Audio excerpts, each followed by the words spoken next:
As Crônicas de Nárnia, volume 1, capítulo 3. Um bosque entre dois mundos. Tio André e o estúdio sumiram imediatamente. Por um momento, tudo ficou turvo. Diggory conseguiu ver uma suave luz verde vindo de cima, e a escuridão embaixo. Não parecia estar apoiado em coisa alguma. Nada lhe tocava. Aparentemente, acho que estou dentro d'água, pensou. Ou debaixo d'água. Levou um susto, mas percebeu em seguida que estava sendo levado para cima. De súbito viu que tinha chegado ao ar livre e que se arrastava para a relva da margem de um pequeno lago. Quando se firmou nos pés, notou que não estava pingando, nem respirando sem fôlego, como é de esperar que aconteça com quem tenha estado dentro d'água. Suas roupas estavam sequinhas. Estava à beira de um pequeno lago com uns 3 metros de largura, cercado por um bosque. As árvores ficavam tão próximas umas das outras que não podia ver o céu. A luz existente era a luz verde quando-se através das folhas. O sol em cima devia ser muito brilhante, pois essa luz verde era intensa e cálida. Não é possível imaginar bosque mais calmo. Não havia pássaros, nem insetos, nem bichos, nem vento. Quase se podia sentir as árvores crescendo. O lago de onde acabara de sair não era o único. Eram muitos, todos bem próximos uns dos outros. Tinha essa impressão de ouvir as árvores bebendo água com suas raízes. Mais tarde, sempre que tentava descrever esse bosque, Diggory dizia: era um lugar rico. Rico como um panetone. O mais estranho de tudo era que Diggory tinha praticamente se esquecido de como eu viera parar ali. De qualquer modo, não se lembrava de Polly, de tio André ou mesmo de sua mãe. Não estava assustado, excitado, curioso. Se alguém lhe tivesse perguntado de onde você veio, provavelmente teria respondido: nunca saí daqui.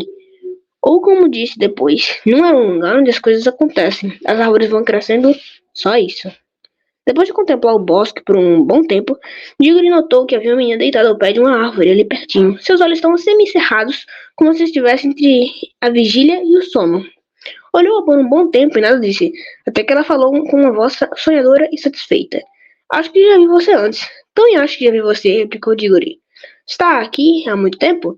Oh, sempre esteve aqui, respondeu a menina. Pelo menos, não sei. Estou aqui há muito tempo. Eu também. Não, você não. Acabei de ver você saindo daquele lago.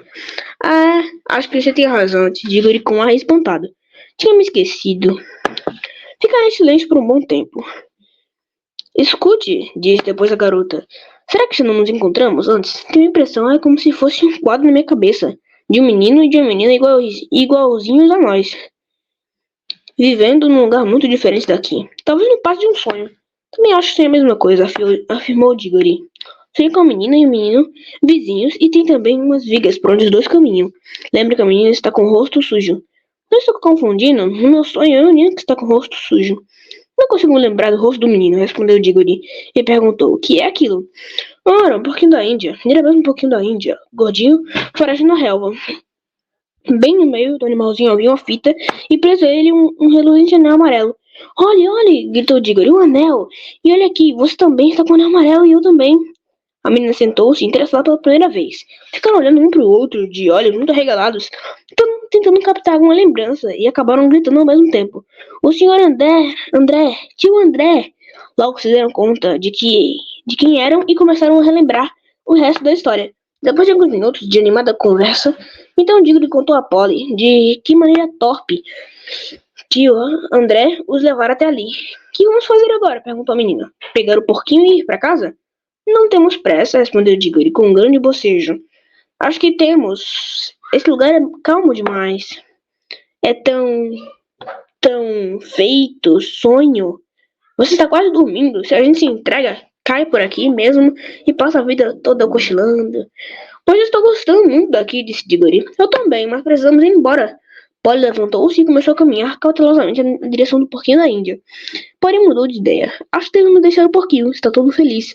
Se a gente levar o bichinho de volta, a gente vai fazer alguma coisa horrível com ele. Aposto que sim, pelo jeito que nos tratou. Aliás, como é que vamos voltar para casa? Mergulhando outra vez no lago, eu acho.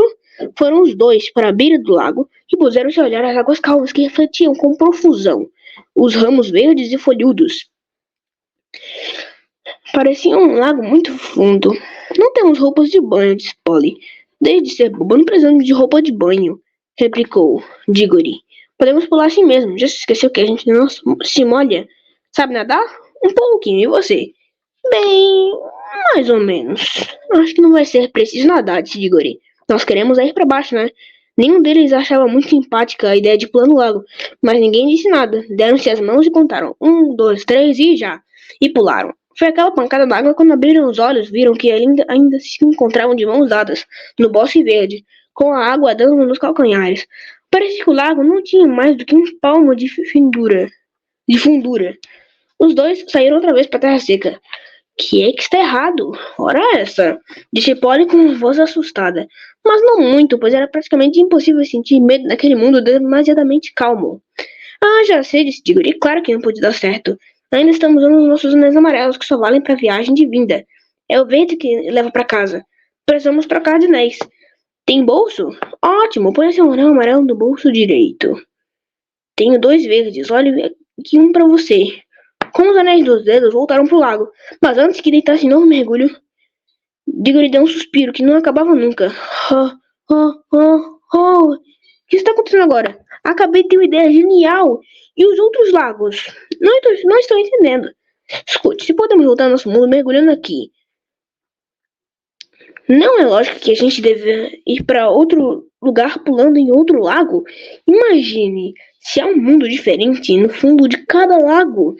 Mas eu pensei que a gente já estivesse no outro mundo, do seu tio ou no outro lugar, seja lá o que for. Você não disse. Não chateie com o tio André, ora bolas. Acho que ele não entende nada desse lugar, pois nunca teve peito para vir por conta própria. Só falou de um outro mundo. Suponhamos que haja dezenas. Quer dizer, este bosque é apenas um dos mundos? Não, acho que esse bosque nem chega a ser um mundo. Não deve ser mais do que um lugar de passagem. Polly olhava intrigada. Não estava vendo? Lembre-se do túnel, não pertence a nenhuma das casas. Mas você pode andar por ele e entrar em qualquer uma delas. Não será esse bosque uma coisa parecida? Um lugar que não pertence a nenhum dos mundos, mas que dá acesso a todos os mundos? Bem, ainda que... Começou a dizer Polly, mas o amigo nem parecia ouvi-la. Isso explica tudo, continuou Diggory. Por isso aqui é tão calmo e sonolento. Nada acontece nunca, como no túnel. É dentro das casas que as pessoas conversam, fazem coisas e comem. Nada existe nos lugares de passagem, atrás das paredes, em cima dos tetos ou debaixo do assoalho.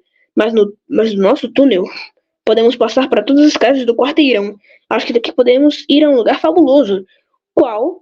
Qualquer um. Não precisamos mergulhar no mesmo lago por onde chegamos. Pelo menos não por enquanto. O bosque de 2 mundos, disse Polly, com um olhar sonhador bonito. Vamos logo. Que lago você prefere? Preste atenção. Eu é que não vou experimentar nenhum lago novo, antes de ter certeza de poder voltar pelo lago antigo. Ainda nem sabemos se vai dar certo. Perfeito. Voltar para ser agarrado por tio André que vai tomar os nossos anéis antes da brincadeira ter começado? Isso não. A gente já podia ir pelo menos metade do caminho do nosso lago, apelou Polly, só para ver se funciona. Se funcionar, trocaremos de anéis e subiremos de novo, antes de voltar ao estúdio do seu tio. Levamos bem pouco tempo para subir até aqui. Acho que não vai demorar nada para voltar. Diggory chegou a se atrapalhar um pouco antes de concordar com isso. Mas não teve outro jeito, porque Polly se recusava a novas explorações de novos mundos, caso não tivesse certeza de poder voltar ao seu antigo. Em se tratando de muitos perigos, era quase tão valente quanto ele. Maribondos, por exemplo, mas não estava interessado em descobrir coisas das quais nunca ninguém jamais ouvira falar. Diggory era do tipo que gostava de conhecer tudo, e quando cresceu, tornou-se o famoso professor Kirk, que aparece em muitos livros. Depois de muita discussão, concordaram que deviam colocar os anéis, os verdes, por segurança, disse Diggory, pois assim a gente não vai esquecer qual é qual, e mergulhar de mãos dadas. No entanto, quando calculassem estar de volta ao estúdio de André, Polly deveria dar um grito, trocar, e então tirariam os verdes e colocariam os amarelos. Polly fez questão de ter o comando dessa operação, contrariando Diggory. Colocaram os anéis verdes, deram-se as mãos e mais uma vez contaram com uma voz firme. 1, 2, 3 e já. Dessa vez deu certo. É difícil contar como foi, pois tudo aconteceu com uma rapidez extraordinária. Primeiro houve luzes brilhantes num céu escuro. Diggory sempre achou que eram astros, jurando que chegou a ver instantaneamente que chegou a ver Júpiter pertinho, a ponto de distinguir as luas do planeta. Mas quase instantaneamente começaram a surgir fileiras e mais fileiras de tetos e puderam ver a Catedral de São Paulo. Era Londres, lá embaixo. Mas enxergavam também através das paredes de todas as casas. Viram o tio André a princípio sombrio e fora de foco, mas ficando cada vez mais nítido, antes que ele se tornasse de fato uma realidade. Polly gritou, trocar! E trocaram os anéis. O nosso mundo foi se apagando mais uma vez como um sonho, e a luz verde do alto ficou mais intensa, até que as cabeças apontaram fora da água e ganharam a margem do lago. A operação toda não durou mais do que 1 minuto. Pronto, como eu digo, tudo certo. Agora vamos à exploração. Qualquer lago serve. Vamos experimentar este aqui. Um momento, não vamos fazer uma marca nesse lago? Ficaram pálidos de olhos arregalados quando perceberam a extensão da loucura que Diggory esteve por cometer, pois existiam inúmeros lagos no bosque, todos iguais e iguais. Também eram as árvores. Se não assinalassem o lago que conduzia ao nosso mundo, as possibilidades de encontrá-lo novamente seriam mínimas. A mão de Diggory tremia quando abriu o canivete e cortou uma boa braçada da relva na beira do lago. A terra que cheirava deliciosamente era de um vivo castanho avermelhado que se distinguia contra o verde. Ainda bem que um de nós tem um pouco de juízo, disse Polly. Não fiquei contando prosa. Vamos logo ver o que há num desses lagos. Polly lhe deu uma resposta ferina e ele respondeu com palavras ainda mais indelicadas. A briga durou alguns minutos, mas seria aborrecido contar tudo aqui. Vamos voltar para o instante em que ambos, com o coração aos pulos e caretas de medo, puseram-se à beira de outro lago desconhecido, com os anéis amarelos nos dedos e de mãos dadas. 1, 2, 3 e já! Splash! Mais uma vez não funcionou. Esse lago também parecia ser somente uma poça. Em vez de alcançar um mundo novo, só conseguiram molhar os pés e as pernas pela segunda vez. Aquela manhã. Se aqui era manhã. O tempo parece ser sempre o mesmo no bosque entre dois mundos. Que droga! Exclamou Diggory. O que está errado agora? Não pusemos anéis amarelos? Ele não falou amarelos para as viagens para fora? Acontecia o seguinte, o tio André, que não entendia coisa alguma do bosque entre dois mundos, tinha uma ideia errada sobre os anéis. Os amarelos não eram anéis para ir para fora, e os verdes não eram para ir para casa. Pelo menos não como ele pensava. A matéria-prima de que eram feitos ambos provinha do bosque. O material dos anéis amarelos tinha o poder de conduzir ao bosque. Era matéria querendo retornar às origens, mas a matéria dos verdes, pelo contrário, estava querendo evadir, sair do seu próprio mundo, assim. Um anel verde levava do bosque para um mundo qualquer. Tio André, entenda. Estava trabalhando com coisas que ele próprio não conhecia muito bem. Acontece isso com a maioria dos feiticeiros. Diggory naturalmente também não percebeu isso com clareza, a não ser mais tarde. Mas depois de muita troca de ideias, os dois decidiram experimentar os anéis verdes no mesmo lago desconhecido, só para ver no que dava. Se você topar, eu topo, disse Polly. Mas disse isso só para estar convencida, lá no fundo do coração, de que anel nenhum iria funcionar no Poço Novo. Só havia um acidente a temer, o baque dentro d'água. Não sei com certeza se Diggory estava pressentindo a mesma coisa. De qualquer maneira, quando colocaram os verdes e voltaram a bem no lago de mãos dadas, estavam bem mais animados e menos solenes do que da primeira vez. E 1, e 2, 3 e já! Assim terminamos o capítulo 3 das Crônicas de Nárnia. Até mais, gente!